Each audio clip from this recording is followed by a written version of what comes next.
Hello বন্ধুরা, welcome back to my YouTube channel West Bengal land law consultancy.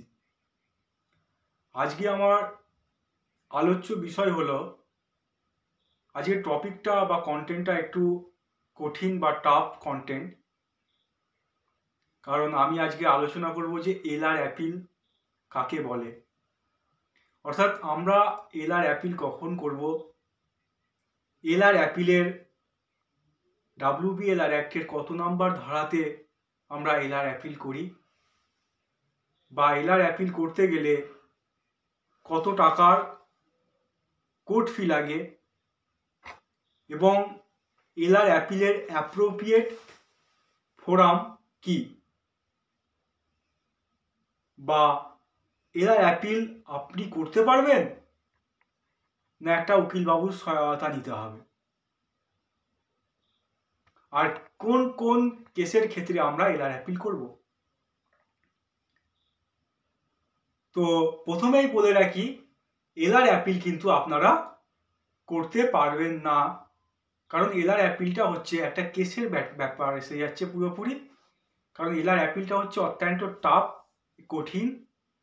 আপনাকে LR appeal করতে গেলে আপনাকে একটা সিভিল অ্যাডভোকেটের সহায়তা নিতে হবে, অর্থাৎ সিভিল অ্যাডভোকেটের সহায়তা ছাড়া আপনারা কিন্তু এলআর অ্যাপিল করতে পারবেন না। এক নাম্বার। দু নাম্বার হচ্ছে যে এলআর অ্যাপিল হচ্ছে under section 54 of West Bengal land law, WBLR act. West Bengal land reforms অ্যাক্টের 54-এ এলআর অ্যাপিল সংক্রান্ত বলা আছে। বিএলআরওতে যে আমরা একটা মিসকেস ফাইল করছি, বা বিএলআরওতে আমরা একটা মিউটেশন ফাইল করছি, অর্থাৎ মিউটেশন বা মিসকেস সেটা কিন্তু আপনার 50-তে হচ্ছে মিউটেশন। ধরুন, suppose I give you one illustration that your father sold out a plot of land to A, measuring about 10 decimal. But the A, after purchasing the same, he recorded his name 15 decimal. ধরুন, আপনার বাবা একে একটা জমি বিক্রি করেছে 10 শতক, কিন্তু 10 শতক কেনার পরেও এ 15 শতক নিজের নামে রেকর্ড করে নিয়েছে, অর্থাৎ 5 শতক বেশি রেকর্ড করে নিয়েছে। তাহলে আপনি ওই 5 শতকটাকে কাটাবেন কি করে? সেক্ষেত্রে কিন্তু আপনাকে 54-এ এলআর অ্যাপিল ফাইল করতে হবে। তো আপনাকে এলআর অ্যাপিল ফাইল করতে গেলে অতি অবশ্যই কিন্তু আপনাকে সার্টিফাইড কপি তুলতে হবে। যে মিউটেশন কেস যে হয়েছে, সেই মিউটেশন কেসের সার্টিফাইড কপি তুলতে হবে। তাহলে আপনাকে মিউটেশন কেসের সার্টিফাইড কপি তুলতে গেলে আপনাকে অ্যাপ্লিকেশন করতে হবে, যেমন টু দ্য BL&LRO। এবার আপনি ব্লকের নাম দিলেন, যে কোন ব্লকে অবস্থিত, তারপরে তার জায়গার নাম, to the BL&LRO block, plus অ্যাড্রেসটা দিয়ে দিলেন। দিয়ে এবারে লিখলেন subject, an application for getting certified copy of the order in the mutation case being number এত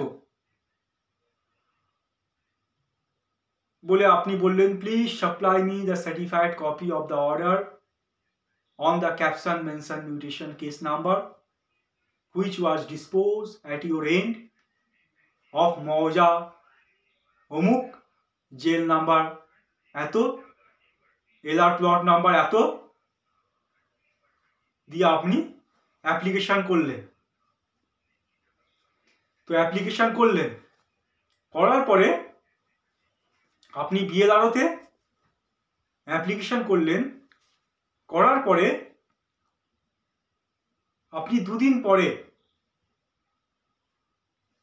যাবেন, গিয়ে যতগুলো পেজ বেরোবে, যদি একটা পেজ বেরোয় সেক্ষেত্রে 10 টাকার স্ট্যাম্প, যদি দুটো লাগে তো সেক্ষেত্রে 20 টাকা, যদি 3টে পেজ হয় সেক্ষেত্রে 30 টাকা স্ট্যাম্প লাগে। মানে প্রত্যেক পেজে 10 টাকা করে আপনার স্ট্যাম্প দিতে হয়।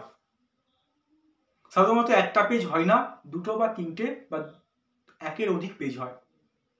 স্ট্যাম্প দিয়ে আপনি ওই সার্টিফাইড কপিটা তুলে নিলেন, নিয়ে আপনি সোজা আপনি আর কিছু করতে পারবেন না। আপনি একটা অতি অবশ্যই উকিলবাবুর সঙ্গে যোগাযোগ করবেন এবং ওই অর্ডার শিটটাকে 54-এ এডিএম ডিএলআরওতে ওই অর্ডার শিটটাকে চ্যালেঞ্জ হবে, হয় ওটা অ্যাপিল ফাইল হবে। অ্যাপিল ফাইলের পরে ওটা ডেট পড়বে, করে এবং কালেক্টর বা এডিএম সাহেব উনি যদি সন্তুষ্ট হয় বা জানতে পারে যে সত্যিকারের যে মিউটেশনটা হয়েছে, যেটা ধরুন